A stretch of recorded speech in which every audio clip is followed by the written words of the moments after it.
everybody. Welcome to the Buckeye Weekly podcast. I'm Tony Gerdeman, here as always with Tom. Tom, how's it going? Charlie Becker, Indiana wide receiver. Tony, how are you? What are we talking about today? So, welcome to draft day, everybody. The NFL draft is tonight, and a whole bunch of Ohio State Buckeyes are going to hear their names called in the first round. And so I wanted to go ahead and say, hey, if you're the Buckeyes and you could draft anybody from the Big Ten, who would it be? And just go ahead and make some picks. So I thought, you know what? Tom and I will draft for the Buckeyes, and we'll choose players from the Big Ten. And before we started recording, and I said, Tom, I'm going to go first. I'm drafting first. It was my idea. And then we begin, and I say, hey, Tom, how's it going? How you doing? Are you good? Are you well? And then all of a sudden you're like, Charlie Becker, like you've run up the name, you've run up the card to Roger Goodell. And that's not how this works. And so, great pick. Let's begin the show, Tom. Do you know honestly, the first name that came to my mind in terms of this draft? And I think you will respect it. Well, can we first start with the framing of this where, yeah, you would obviously love to add a player to Ohio State's roster. Yeah. Are we taking into account this is a team that Ohio State plays, so therefore by removing this player from that team, that also is an added benefit to Ohio State? Or are we just purely saying we're making a carbon copy of this player and you are just adding the person to Ohio State? You know what? Let's just go with the carbon copy version where yes, because there are players that you could take from Michigan, take from Indiana. That would just be punishment, right? I don't need this guy. I just don't want them to have it. That sort of thing. We don't need to be thinking like that. But that is the proper way to think.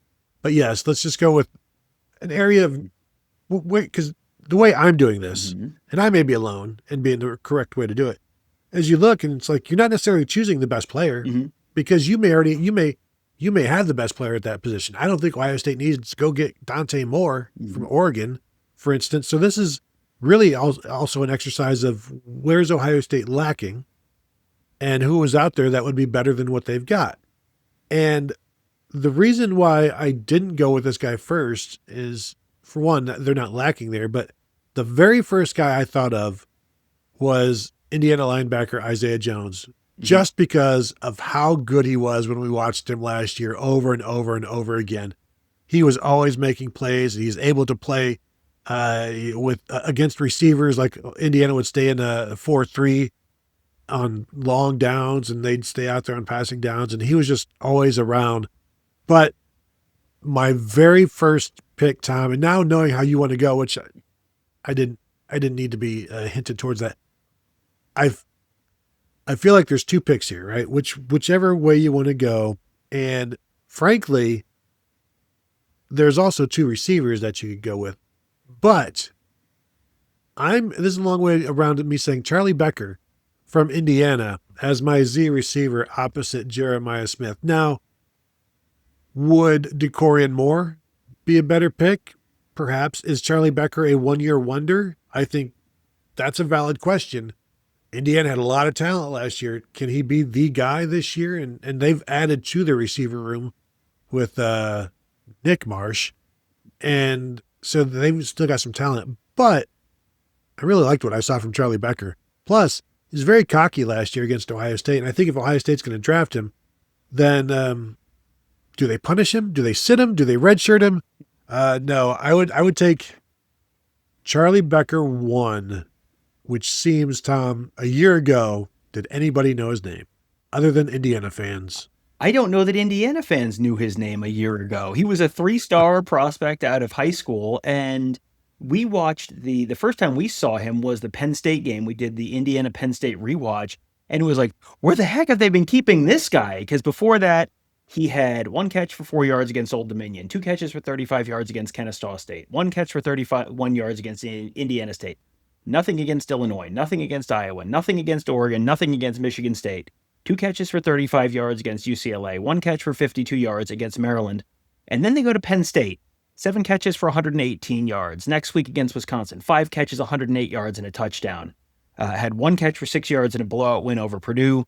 then 6 catches for 126 yards in the Big Ten championship game against Ohio State, and then 2 catches, 51 yards in the Rose Bowl against Alabama, 2 catches, 48 yards against Oregon in the semifinal, 1 touchdown in each of those games, and then 4 catches for 65 yards against Miami in the national championship game. It was just kind of consistently good. The only game where he wasn't, either putting up a bunch of yardage or catching a touchdown was 56-3 against Purdue, where it was like, I think they knew they didn't need to waste any effort there. He was just consistently great for basically the back half of the season. So, if that's a 1-year wonder, that is one heck of a 1 year. That is, that's like the, damn Yankees, where he's maybe he made a deal with the devil. I don't know.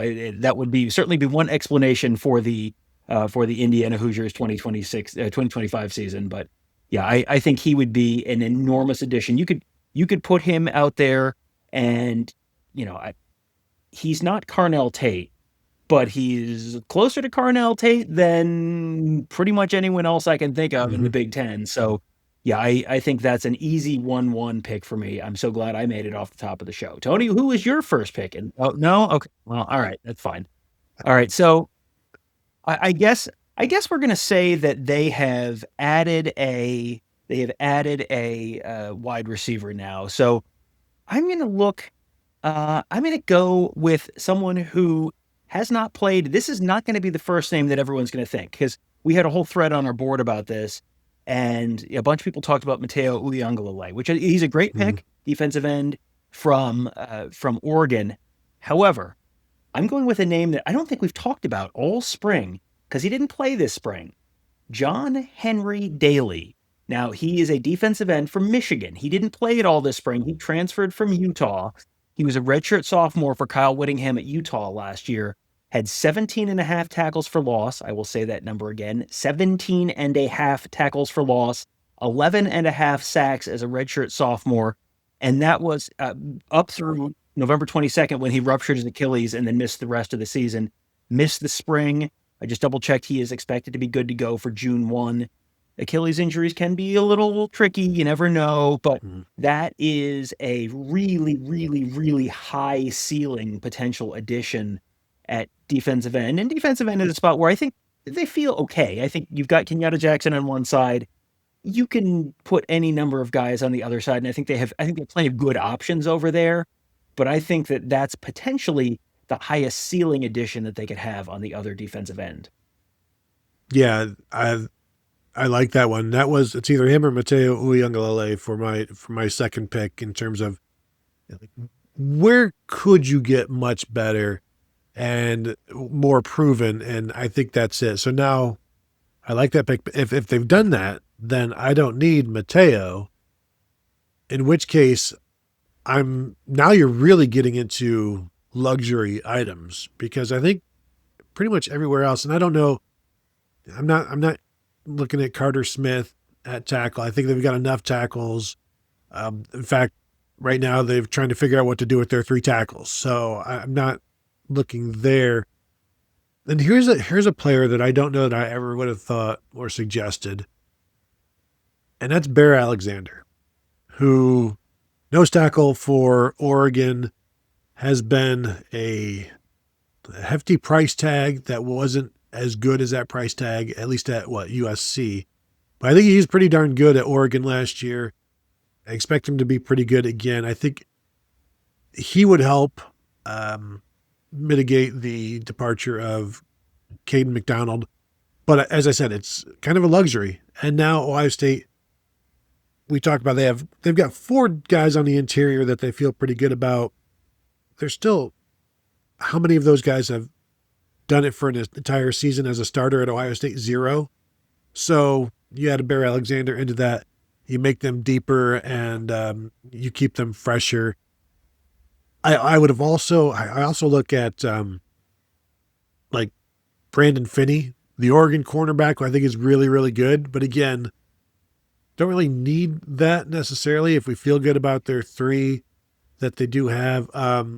Zahir Mathis, defensive end at Maryland, as another luxury pick, I think is interesting. But I would go Bear Alexander just in terms of, like, what do they need? What don't they have? And it's like, well, they it's Ohio State. They've got everything, and they don't necessarily need much. Yeah, Bear Alexander's a name that I looked at as well.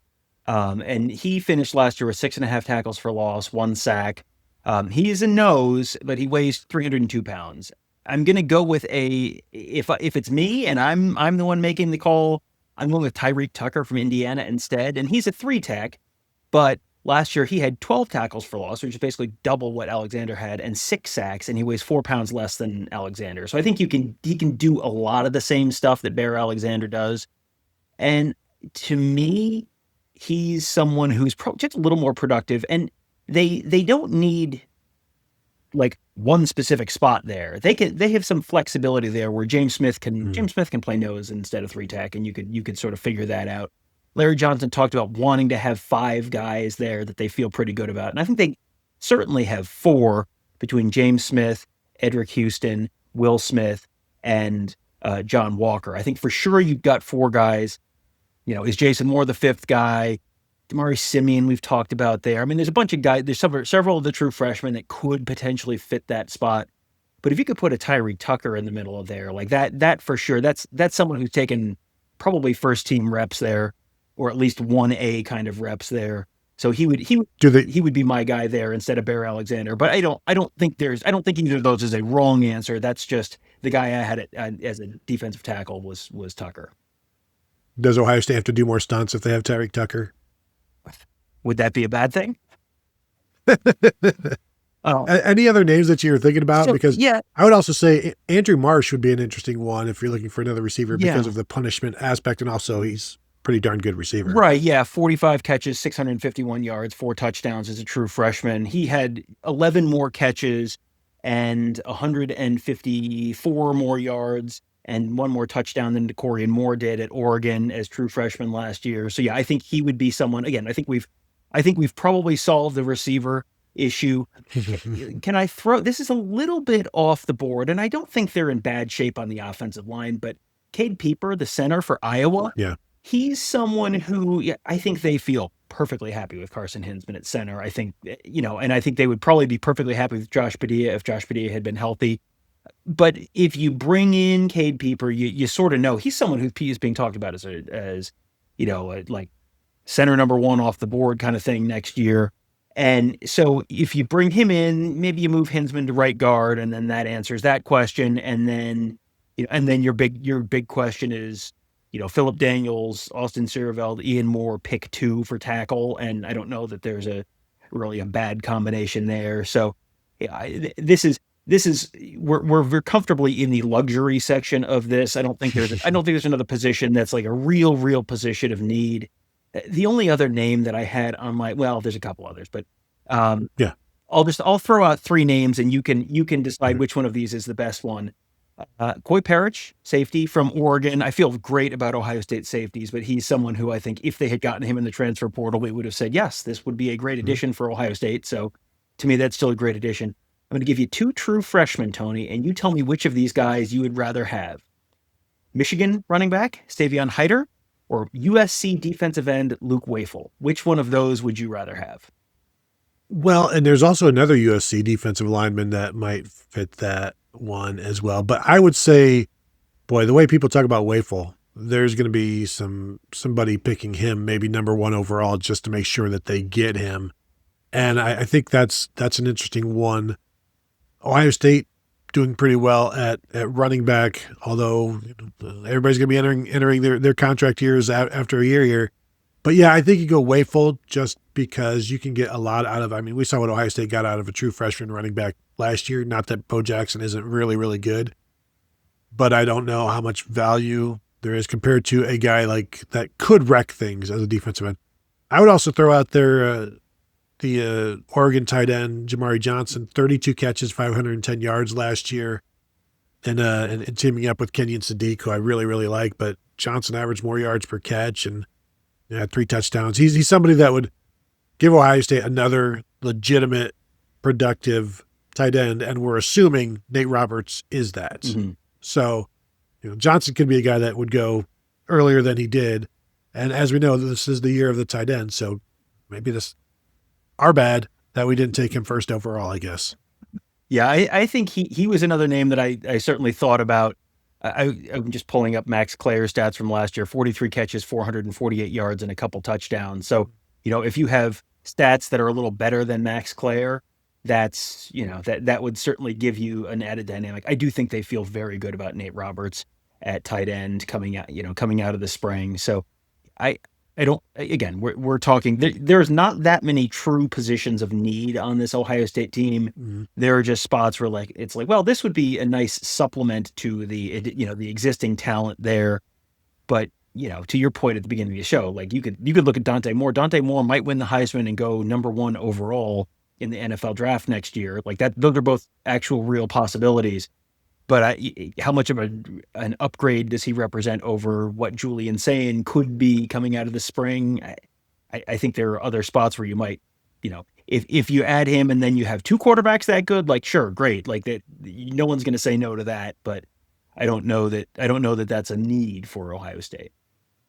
And I mentioned, I alluded to him, Jakeem Stewart, true freshman, or was a true freshman last year at USC, finished with 18 tackles, 7.5 tackles for loss, 1.5 sacks, an interception, a fumble return. I don't think he would last very long in this draft either. So there you go. Go ahead and throw your own draft picks in the chat. I'll be interested to see what you have there and to tell us how right, how wrong one of us is and the other wasn't. Whatever. However you feel. Also, if you're watching on YouTube, go ahead and hit the thumbs up. And as always, a 5-star rating and review on the audio side is appreciated as well. So that will do it from here. Thank you all for tuning in, and we will talk to you all later.